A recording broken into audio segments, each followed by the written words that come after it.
Jogging కి వేళాయరా, ప్రకృతిలోకి పయనమవ్వరా. పూర్తి వివరాలకు చదవండి రేపటి సాక్షి హైదరాబాద్ ఎడిషన్.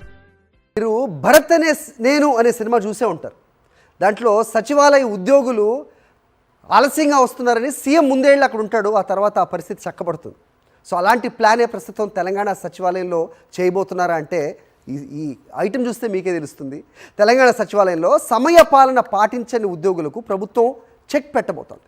సమయ పాలనపై కీలక నిర్ణయం తీసుకున్న సర్కార్ ఉద్యోగులు టైంకి డ్యూటీకి వచ్చేలా సరికొత్త ప్లాన్ అమలు చేస్తోంది. ఉద్యోగులకు ఫేస్ రికగ్నిషన్ అటెండెన్స్ను అందుబాటులోకి తెచ్చింది. ప్రతి ఉద్యోగి ఫేస్ రికగ్నిషన్ ద్వారా అటెండెన్స్లో పాల్గొనాలని ఆదేశించింది. ఈ మేరకు సీఎస్ శాంతకుమారి ఉత్తర్వులు జారీ చేశారు.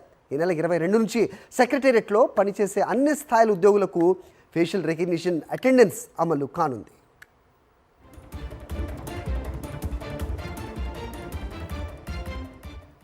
రైట్, ఇదే అంశంపై అప్డేట్స్ మా కరెస్పాండెంట్ శేఖర్ అడిగి తెలుసుకుందాం. శేఖర్ చెప్పండి. సో సెక్రటేరియట్లో ఉద్యోగులు సమయానికి రావట్లేదంటూ కొన్ని ఫిర్యాదులు కూడా మనం గతంలో చూసాం. సో ప్రస్తుతం ఆ ప్రాబ్లం ఇక ఉండబోదు అనేది ప్రస్తుతం తీసుకున్న చర్యల వల్ల తెలుస్తోందంటారా?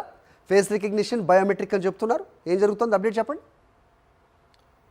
హరి, కాంగ్రెస్ ప్రభుత్వం వచ్చిన తర్వాత మొదటి 2 నెలల్లోనే మంత్రులు కోమటిరెడ్డి వెంకటరెడ్డి, పొంగులేటి శ్రీనివాసరెడ్డి లాంటి మంత్రులు ఆకస్మిక తనిఖీలు చేశారు. సెక్రటేరియట్లో ఉద్యోగులు మధ్యాహ్నం 12 అయినా కూడా తమ ఛాంబర్లోకి రాకపోవడము, తమ విధుల్లోకి రాకపోవడం పైన పెద్ద ఎత్తున కంప్లైంట్స్ వచ్చాయి. అట్లాగే సాయంత్రం వెళ్ళేటువంటి సమయం కూడా 4 గంటల నుంచి మొదలుపెట్టి 5-5:30 లోపే పూర్తి స్థాయిలో ఛాంబర్లన్నీ ఖాళీ అవుతున్నటువంటి పరిస్థితులు. నార్మల్గా ఉద్యోగుల యొక్క టైమింగ్ 10:30 నుంచి 5:30 వరకు ఉండాల్సి ఉంటుంది. కానీ మధ్యాహ్నం 12 అయినా రాకపోవడం, వెళ్ళేటువంటి సమయం తొందరగా 3:30 నుంచి మొదలు పెడితే 5:30 లోపే వెళ్ళిపోయేటువంటి సందర్భాలు ఎక్కువగా ఉండడం, దాని మీద కంప్లైంట్స్ వచ్చినటువంటి నేపథ్యంలో మంత్రులు ఆకస్మిక తనిఖీలు చేసి అధికారులకు హెచ్చరించినా కూడా అధికారుల తీరు మారలేదు. దీని మీద ముఖ్యమంత్రి కూడా రివ్యూ చేశారు. రివ్యూ చేసినటువంటి సందర్భంలో ఖచ్చితంగా నిబద్ధత ఉండాలి, నిక్కచ్చి ఉండాలి, తీసుకుంటున్నటువంటి జీతానికి బాధ్యతగా పనిచేయాలి.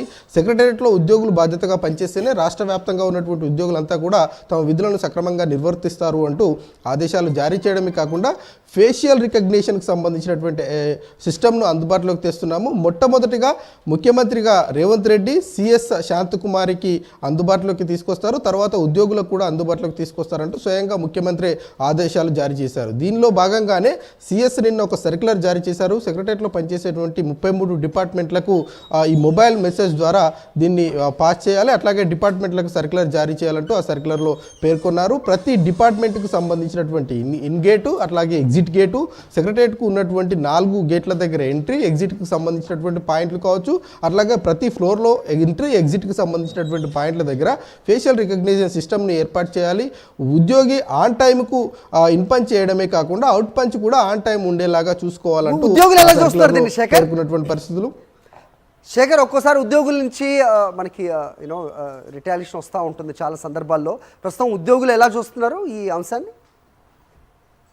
గతంలో ఈ అంశం తెర మీదకి వచ్చినటువంటి సందర్భంలో కొన్ని ఫీల్డ్కి సంబంధించినటువంటి వర్కులు ఉంటాయి, అట్లాగే బయట కూడా డిపార్ట్మెంటల్కి సంబంధించినటువంటి పనులు ఉంటాయి.